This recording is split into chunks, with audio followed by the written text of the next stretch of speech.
Hi everyone, welcome to another episode of Podcast Empowerment Evolution. Uh, Today's episode is about the power of positivity, and here we're going to explore the fascinating realms of how positivity obviously will help you in your personal growth and development. I am your host Nishita. I'm a certified life coach, and I'm thrilled to dive into today's episode because it's something that we really struggle with in such a fast-paced world that we live in. And I'm very fond of creating frameworks that can help apply a strategy, apply something like this in your life. It makes it easier. So for this episode also, I've created a framework that we're going to discuss in length later. So without wasting any time, let's get started. Let's understand the paradox of positivity and negativity. Before we embark on this transformative journey, it's very crucial to understand the paradox that underlines the relationship between positivity and negativity. Very often, there are myths and misconceptions that maintaining a positive mindset means that you shun all the traces of negativity around yourself, but that's not true. In reality, life is extremely complex, and it's a complex tapestry that woven with both with shadows and of course light. It just as a canvas is composed of various hues, our lives are painted with moments of joy and challenges.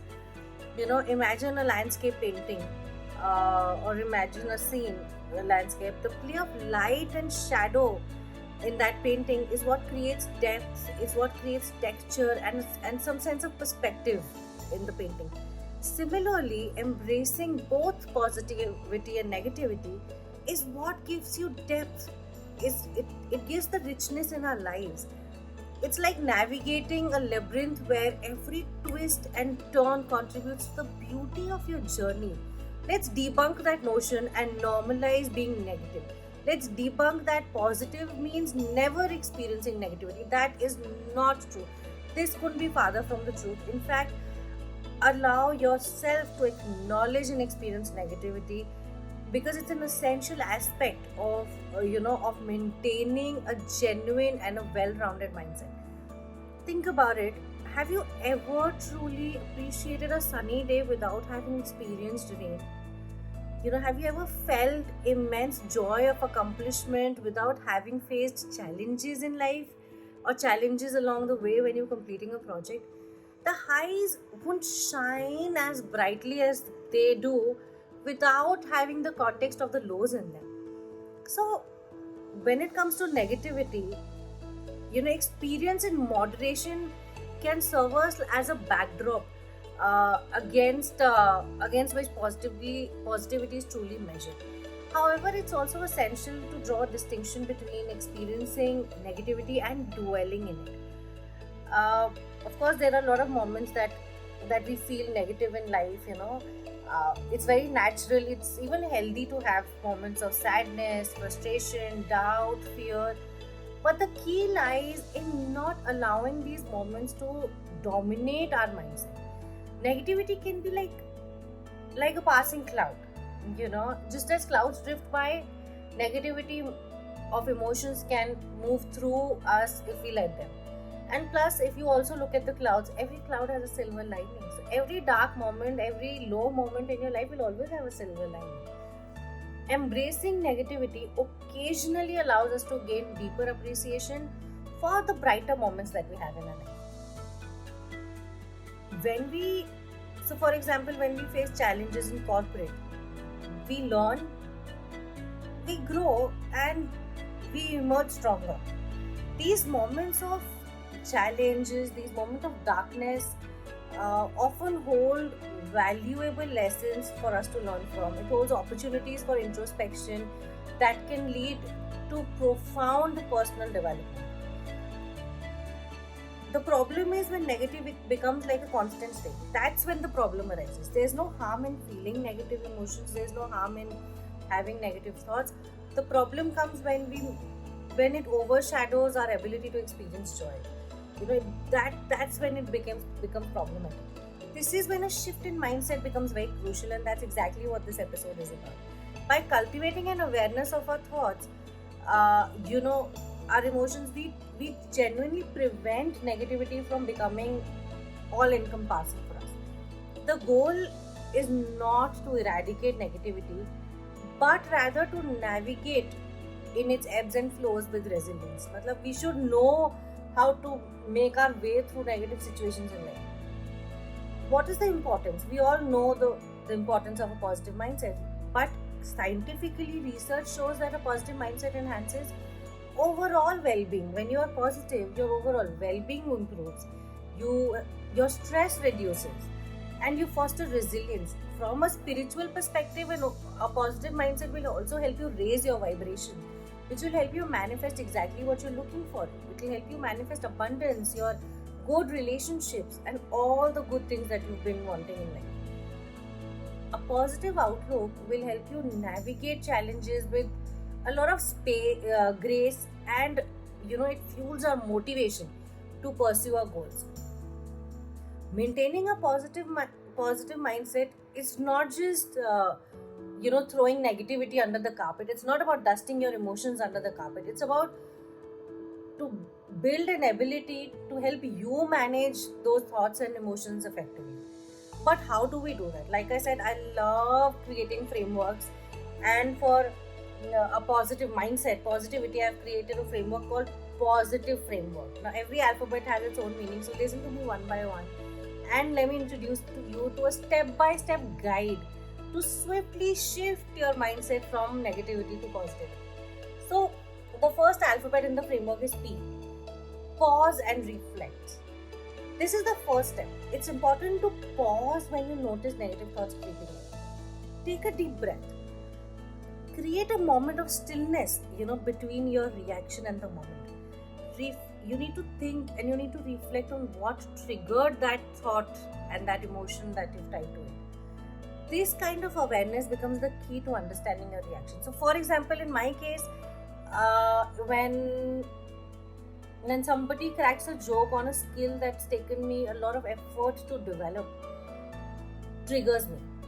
So I kind of pause, and I figured it out that okay, that's when it happens. So I'll come back to we'll go deeper into how you work on it, but that's my trigger point.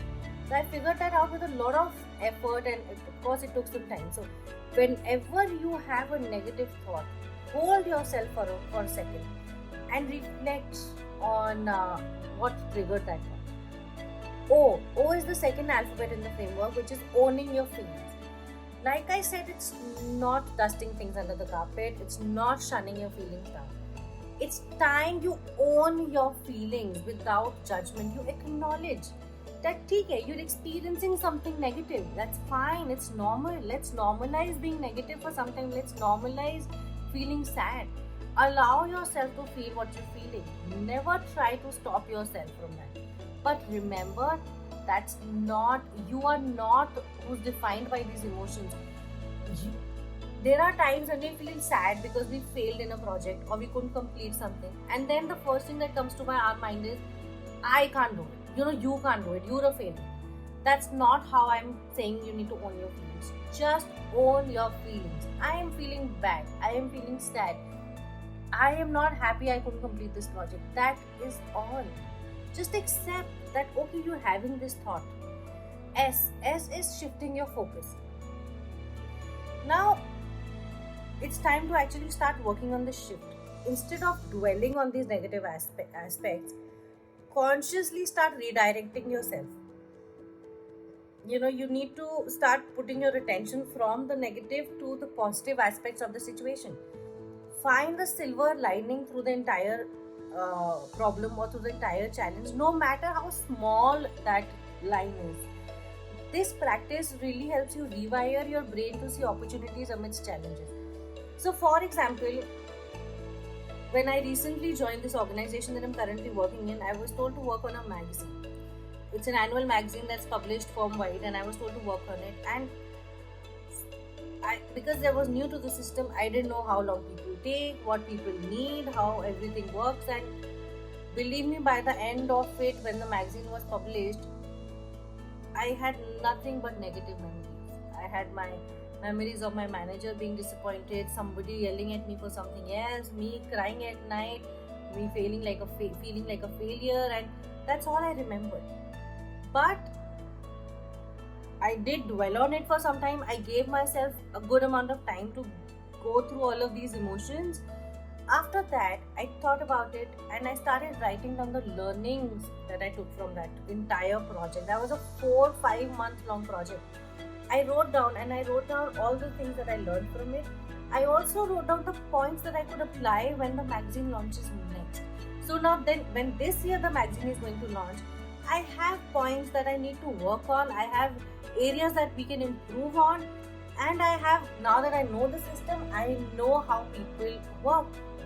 I am well aware of the entire process, and I will be proactive is one learning, of course, when it comes to releasing that magazine.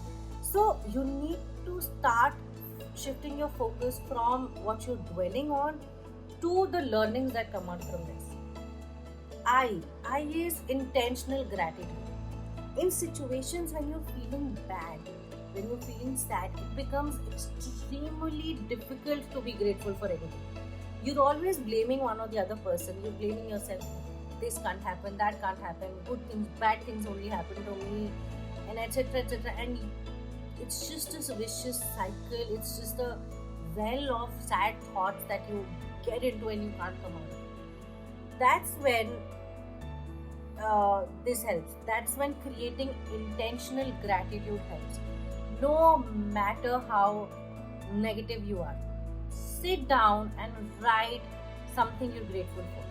When you start listing down forcefully something that you're grateful for, you develop positive attitude and you start finding things that you can be grateful for. So one is intentional gratitude, where you intentionally sit down and find something to be grateful for. But then that activity creates a loop for you where you continuously, and you're habituated to seeing something that you're grateful for. You develop that habit of gratitude. That attitude comes in you, that becomes your lifestyle to find the good in things. So it helps you shift your perspective and uplift your mood.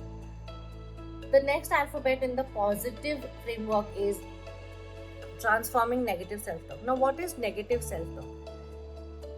It's when you blame yourself for something. It's a major roadblock to positive. This is one of the major roadblocks. What you need to do is you need to become your cheerleader. There are a lot of times we are told to be a critic to ourselves. No, we need to be our own cheerleader.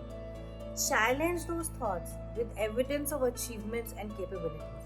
No matter how big or small the project is, no matter even if you failed in the project, there has to be something that you did that you're proud of. Find it, drill it, and you have to find it. Treat yourself with the same kindness that you'd offer to a friend.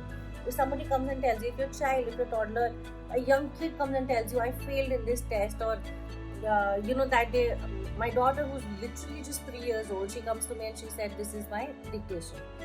And I could see she was not happy because she couldn't write all the alphabets. It wasn't even a dictation. It's not even words, it's just alphabets. And I could see from her face that she was very upset she couldn't do well in her dictation. The only thing I asked to her was, did she enjoy it? Did she have fun? And her answer was yes. And I was like, let's go celebrate. I literally had an ice cream with her because she enjoyed that dictation. She enjoyed that practice test. And believe me when I say this, not one, not two, maybe the fourth practice test, she's going to excel because she'll start enjoying the process.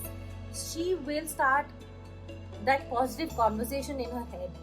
So before this conversation, she was only focusing on the result, which was not good, and somehow she's been programmed without even me explaining her anything that she needs to be her biggest critic. That's something that's just put in us. I don't know how. So instead of being a critic, I taught my daughter to become her own cheerleader and figure out if she's had fun in that test. And I think in 15-20 minutes of the time, she was pretty normal and she started enjoying and she started working on her skills. That's what is important. I is inviting empowering thoughts. You need to invite positive and empowering thoughts to your mind.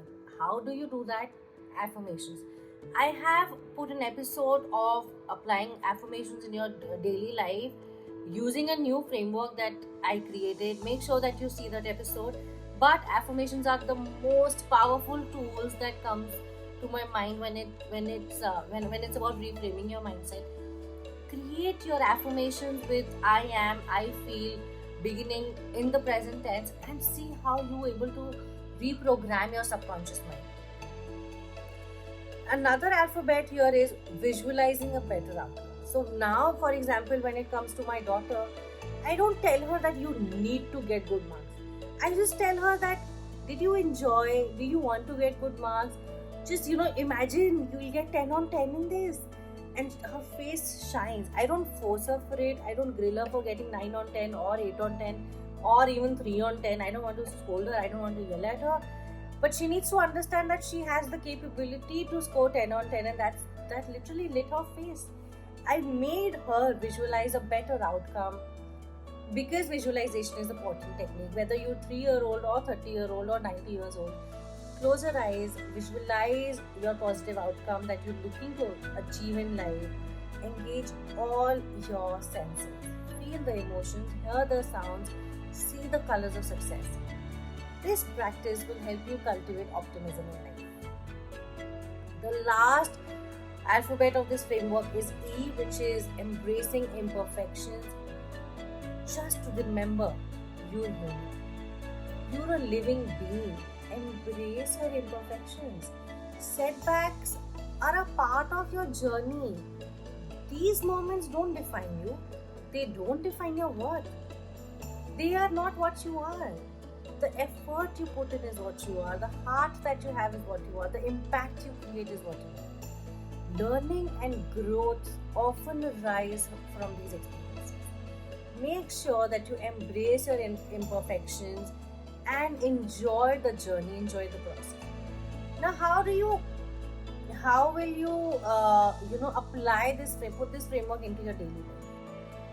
Let's have a real life scenario from my own personal life. I've had lots of professional setbacks, so I have a lot of professional, examples. So when, for example, I failed in that, or I felt I failed in that project, I paused and I reflected on my initial reaction. I did not cry. I did not self-negative talk myself.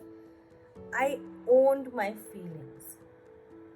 I told myself it's okay to be sad that you could complete it as per other people's expectations. It's okay you learning from it. And then I tried to shift my focus.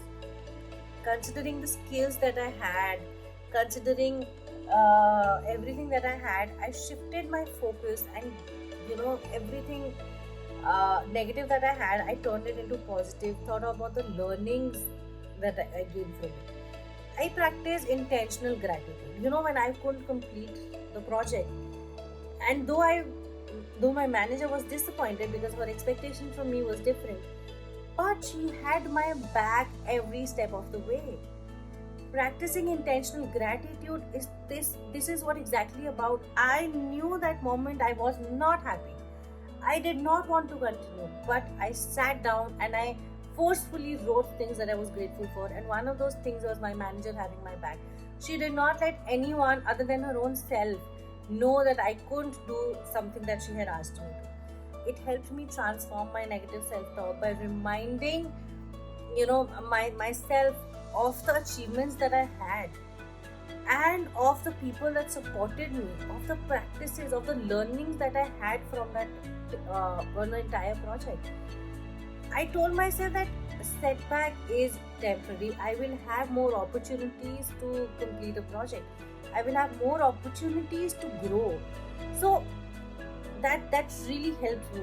The entire intentional gratitude activity really helped me shift my focus. Then I started visualizing a better outcome. I started visualizing me fulfilling my manager's expectations. I started visualizing myself successfully completing projects. I started visualizing myself staying longer in the organization instead of just quitting. And I bounced back stronger and better. And I became much more wiser. I could gain my manager's trust back. And believe me, we've come so far from our first experience to today. She's one of the first persons I look up to. She's one of the first person I go to when I come to a problem, and I am, instead of hiding everything from her, I've become so honest with her that I even tell her the lamest of things just to be honest and build that trust with her. And it just worked perfectly. You have to follow and understand what being intentionally grateful for something means. So whenever whenever you deal with some challenge, some setback in life, make sure that you practice it. You embrace your imperfections. I told my manager, I went up to her and told her that I agree I'm not good at this, but I'll work on it. I cannot be perfect. Whatever I do, you will do better in it because you're far more experienced than me, and I accept it. Of course, you know, the reason she's a manager is because she's learned through life. She's learned through her organization. She's much better at what she does. And that communication of embracing my imperfections with myself and between my manager, that acknowledgement changed our relationship. That was a major milestone. When I came back home, I sat at night and I told myself, setbacks are very normal. They are very natural when you join a new system, and it's okay, they're part of the journey. And next morning I was fresh. I set the tone of the day myself and I worked on it. By following this framework, I could turn this setback into an opportunity for growth. And that's exactly what I'm asking you. That's exactly my ask of you is, whenever you start working on a positive framework. What is a positive framework? Pause and reflect, own your feelings, shift your focus, intentional gratitude, transforming negative self-talk, inviting empowering thoughts in your life, visualizing better outcome, and embracing imperfections. As we wrap this episode, I would really like to tell you guys that staying positive is not suppressing your negative emotions, your negative thoughts, but yeah, it does mean to not dwell on things for long. It's about cultivating resilience and balance in your life. Embrace your humanity. Allow yourself to feel the entire spectrum of emotions. It's okay to be negative at times. Normalize being negative. It's okay. You can feel sad. That's normal. As long as you don't let it define your overall mindset. Thank you so much, everyone, for joining me in today's episode of Empowerment Evolution. We've explored the intricate dance between positivity and negativity, and we've unveiled the very transformative framework, positive, to guide you step by step through these challenging moments that you have in life. Remember, every thought you choose shapes your reality. So choose positivity amidst the storm and see how your life transforms. Until next time, keep growing, keep thriving, and keep your mindset in check. Thank you so much, everyone.